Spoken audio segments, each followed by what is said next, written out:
بسم اللہ الرحمن الرحیم۔ السلام علیکم ورحمۃ اللہ وبرکاتہ۔ آپ لوگ کیسے ہیں؟ امید کرتا ہوں آپ لوگ خیریت سے ہوں گے۔ احد مدینہ منورہ کے ایک پہاڑ کا نام ہے۔ یہی وہ جگہ ہے جہاں شوال کے اور مسلمانوں اور مشرکوں کے درمیان حق و باطل کی لڑائی ہوئی۔ بدر میں جو گھاؤ قریش کو لگا چکا تھا، اس کا انتقام لینے کے لیے ابو سفیان کی سربراہی میں 3000 سرماؤں کی بھاری فوج مکہ سے نکلی اور احد کے سامنے آ کر جم گئی۔ نبی اکرم صلی اللہ علیہ وسلم کو جب ابو سفیان کی تیاریوں کا حال معلوم ہوا تو صحابہ رضی اللہ تعالیٰ عنہ سے مشورہ فرمایا۔ عمر والے اور تجربے کار صحابہ یہ رائے دی کہ ہم کو باہر نکال کر لڑائی کی ضرورت نہیں، بلکہ فائدہ مند طریقہ یہ ہے کہ ہم مدینہ کے اندر ہی رہ کر دشمن کا انتظار کریں، اور جب وہ مدینے پر حملہ ور ہو تو اس کا زوردار مقابلہ کریں۔ ہمارے طریقے میں ایک تو دشمن کو ہمت نہ ہوگی کہ مدینے پر حملہ ور ہو، اور اگر سامنے قدم اٹھایا تو بلا صبح زبردست ہار کا سامنا کر کے بھاگنے کا راستہ اختیار کرے گا۔ مگر ان صحابہ نے جو بدر میں شریک نہیں ہوئے تھے اور جو بدر کی فضیلت کو اس وقت حاصل کرنا چاہتے تھے، یہ رائے پسند نہیں آئی، اور نوجوانوں نے بھی ان کا ساتھ دیا، اور اکثریت کی رائے یہ ہے کہ ہم کو دشمنوں کا مقابلہ میدان ہی میں کرنا چاہیے۔ نبی اکرم صلی اللہ علیہ وسلم نے جب اکثریت کا رجحان یہ پایا تو اس کا ساتھ دیا اور مبارک حجرے میں تشریف لے گئے تو تجربے کار اور بڑے صحابہ نے اپنے چھوٹے کو یہ ان کا رائے پر ملامت کی۔ انہوں نے نبی اکرم صلی اللہ علیہ وسلم سے رجحان کے خلاف کیوں اپنی آزاد رائے سے آپ کو پریشان کیا؟ چنانچہ جب آپ باہر تشریف لائے تو ان نوجوانوں اور اسلامی شام کے پروانوں نے اپنی رائے پر ندامت ظاہر کی اور عرض کیا کہ آپ مدینہ ہی کے اندر دشمن کا مقابلہ کریں، یہی مناسب ہے۔ یہ سن کر حضور اقدس نے ارشاد فرمایا، نبی اکرم صلی اللہ علیہ وسلم کی شان کے خلاف ہے۔ جب خدا کی رائے میں ہتھیار سج کر تیار ہو جائے تو پھر حق و باطل کے مارکے کے بغیر ان کا اتار دے۔ اب خدا کا نام لے کر میدان میں نبی اکرم صلی اللہ علیہ وسلم نے مدینے سے نکلے تو ساتھ میں 1000 کا لشکر تھا۔ اس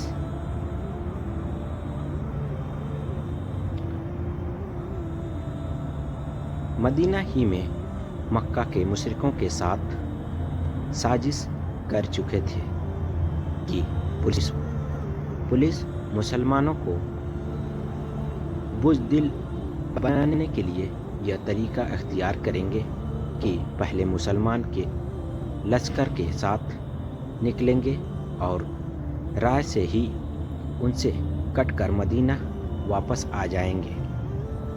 چنانچہ منافقوں کا سردار بہانہ کر کے اسلامی فوج سے کٹ کر جدا ہو گیا اور مدینہ واپس آ گیا کہ جب نبی اکرم صلی اللہ علیہ وسلم نے ہم پر جیسے تجربہ کاروں کی بات نہ مان کر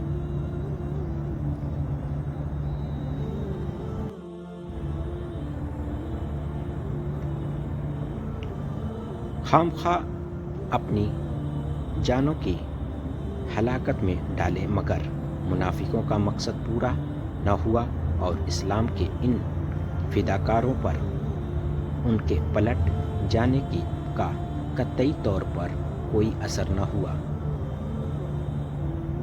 اور اسلام کے ایسے جانباز اور نثار ہونے والوں پر اثر نہیں کیا پڑتا جن کے بچوں کی جانبازی اور اسلام پر فداکاری کا جذبہ اور ولوا یہ ہو کہ نبی اکرم صلی اللہ علیہ وسلم نے مدینہ سے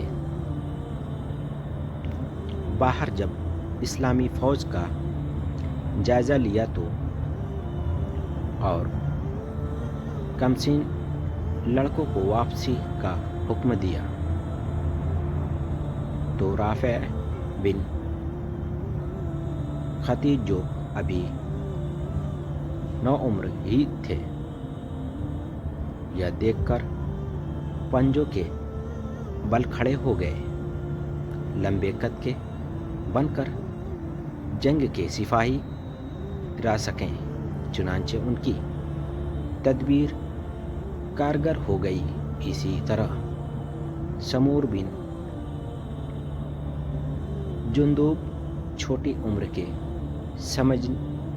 سمجھے گئے تو رونے لگے اور عرض کیا، اے اللہ کے رسول صلی اللہ علیہ وسلم، اگر رافع لڑائی میں شریک ہو سکتے ہیں تو میں کیوں خارج کیا جا رہا ہوں؟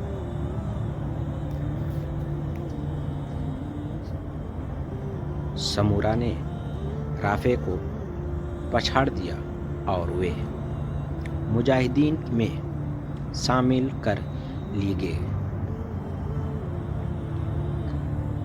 البتہ مسلمانوں کے دو قبیلے بنو سلفہ بنو حارث میں کچھ بددلی سی پیدا ہو چلی گئی تھی، مگر فداکار مسلمانوں کے جوش اور بلبلے کو دیکھ کر ان کی ہمت بھی بلند ہو گئی۔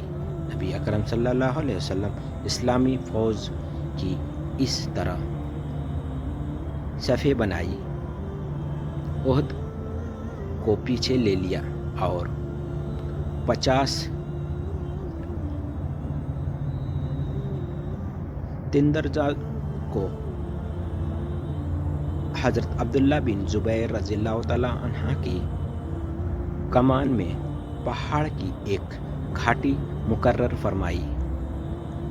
ہار جیت کی کسی حال میں بھی اپنی جگہ سے حرکت نہ کریں تاکہ پیچھے کی اور سے دشمن حملہ نہ ہو سکے۔ اب لڑائی شروع ہو گئی اور دونوں صفیں اپنے آمنے سامنے کھڑے ہو کر ویرتا کے جوہر دکھانے لگی۔ ابھی لڑائی کو کچھ زیادہ دیر نہیں لگی تھی کہ مسلمانوں کا پہاڑ پلڑا بھاری ہو گیا اور مکہ کے مشرکوں کا لشکر بکھر کر بھاگنے لگا۔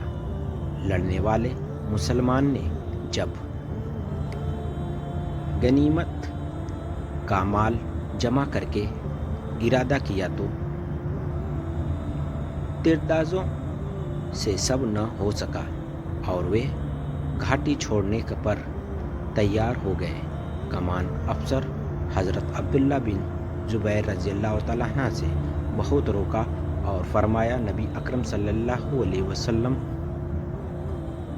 کے حکم کی خلاف ورزی نہ کرو، مگر انہوں نے یہ کہہ کر جگہ چھوڑ دی۔ آپ کا حکم لڑائی تک تھا۔ جب لڑائی ختم ہو گئی تو خلاف ورزی کیسی؟ السلام علیکم ورحمۃ اللہ وبرکاتہ۔ پلیز چینل کو سبسکرائب اور لائک ضرور کریں۔ اللہ حافظ۔ پلیز